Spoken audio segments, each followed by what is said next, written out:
For this experiment, you'll need cereal box card, some sticky tape, toilet roll tubes, a pencil, some scissors, and things to draw around so you can cut out some circles. Hello, my name is Sarah and I have experiments for you. Look, I made a roller. Can you see?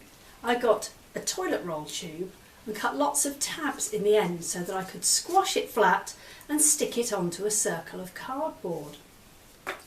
This one has the same size circle on both ends, and if I put it down onto my table, what do you think will happen?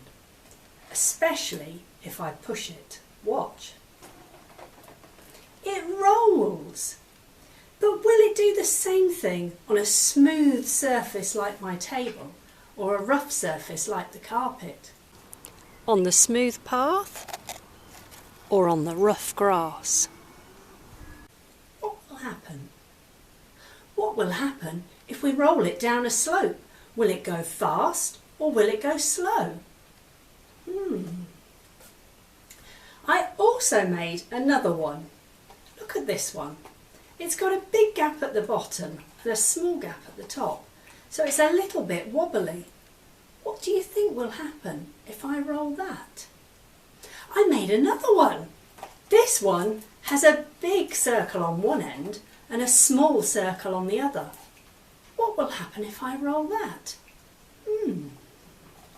I think you should experiment. And we'd love to see the results of any experiments that you do. Please share them on social media using the hashtag #SensoryScience. Thank you. Goodbye.